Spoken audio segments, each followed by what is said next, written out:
Chers amis, bonjour. Les passions d'un Hébreu, nouvelle semaine. Le rapport qui nous a été présenté par le Bitoach Leumi en janvier 2023, c'est-à-dire le mois dernier, est catastrophique, à mon humble avis. Le rapport sur la pauvreté, plus d'un cinquième des citoyens du pays vivraient en dessous du seuil de pauvreté. Selon ce rapport du Bitoach Leumi, comme je l'ai rappelé, il s'agirait d'1,950,000 personnes, ce qui représente une augmentation d'environ 0,5% par rapport à l'année dernière, et contrairement à une diminution presque constante qui avait lieu au cours de la dernière décennie. En clair, 21% de la population d'Israël. Le seuil de pauvreté pour 2021 est de 2849 shekels par personne dans une famille, contre 2772 par personne l'année précédente en 2020. Ce seuil de pauvreté de l'assurance sociale nationale est calculé à 50% du revenu médian par habitant. Le revenu médian dont nous parlons est, en fin de compte, le salaire que gagne un peu plus de la moitié des ménages, et un peu plus que la moitié, et donc la minorité, à peu près entre 40 et 45%, gagne moins que cela. En 2021, le revenu médian était de 12 134 shekels par mois et par famille.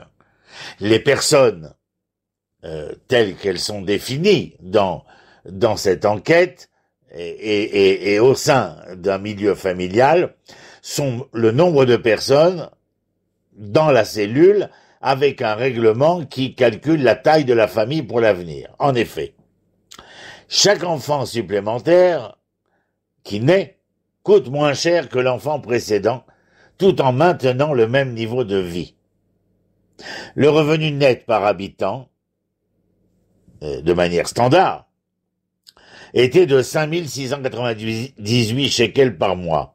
La moitié de cette somme correspond à 2849 shekels, soit le seuil de pauvreté par personne concernant l'enquête.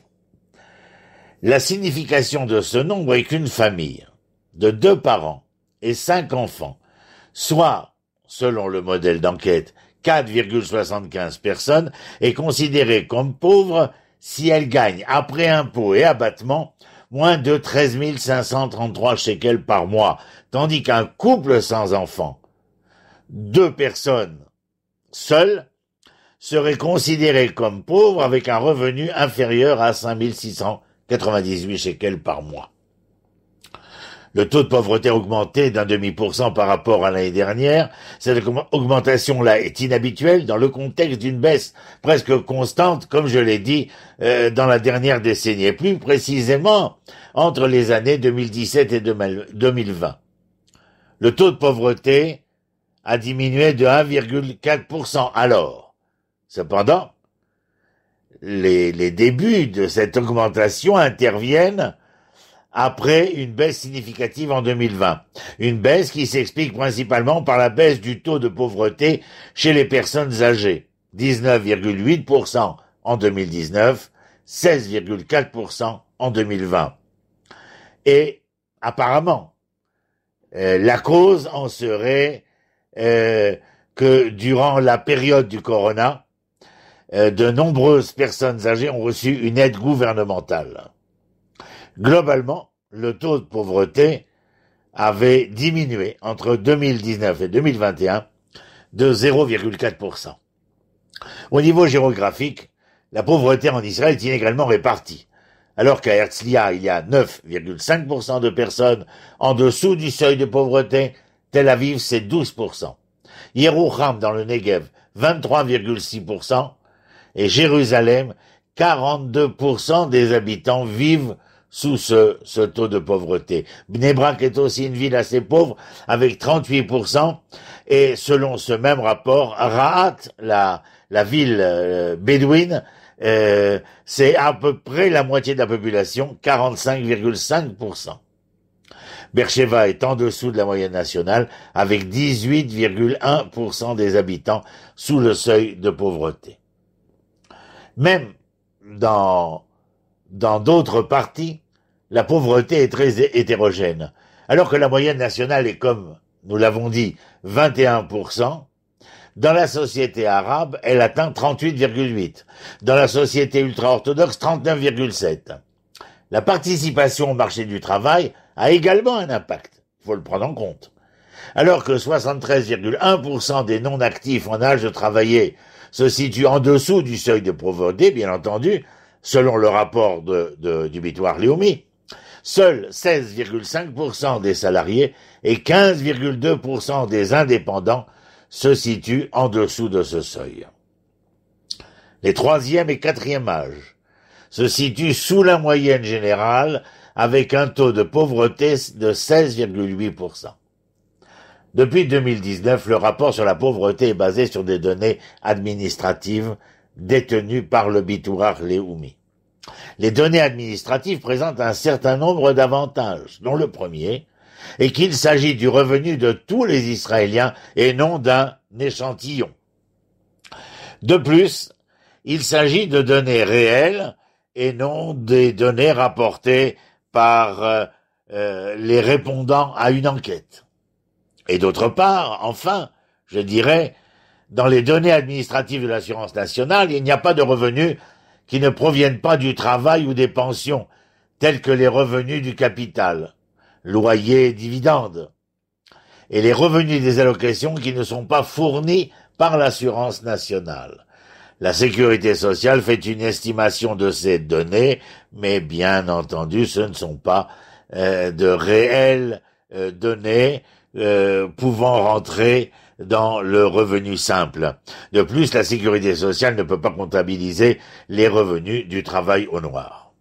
En tout état de cause, admettons que l'erreur de cette enquête et des résultats de cette enquête aille jusqu'à 50%. Je suis large.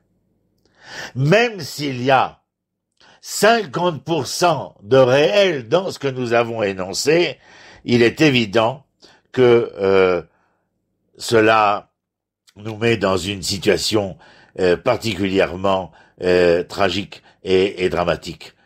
La première règle de la politique sociale, c'est d'être juste. La seconde règle, c'est d'être juste. Et la troisième règle, c'est encore d'être juste. Non, ce n'est pas moi qui le disais, mais le marquis de Condorcet en 1777. Historiquement, la justice sociale a longtemps été associée à la notion de mérite.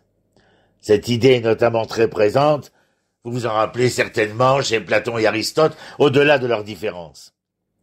Pour les libertariens, comme les économistes Frédéric Hayek et Milton Friedman, ainsi que le philosophe Robert Nozick, une société juste est une société d'individus libres. La plupart des libertariens reconnaissent, avec diverses nuances, le premier principe de justice suivant, originairement proposé par le philosophe anglais John Locke, principe de propriété de soi. Tout individu majeur ou mentalement capable a un droit absolu à disposer comme il entend de sa personne, sauf pour renoncer à sa liberté. La philosophe Martha Nussbaum et l'économiste Amartya Sen prônent qu'une société est juste quand elle rend effective la liberté de se réaliser ou la liberté de réalisation pour chaque individu. Bien entendu, qu'au vu et su de ce que je viens d'énoncer, faudrait-il tout du moins en avoir les moyens.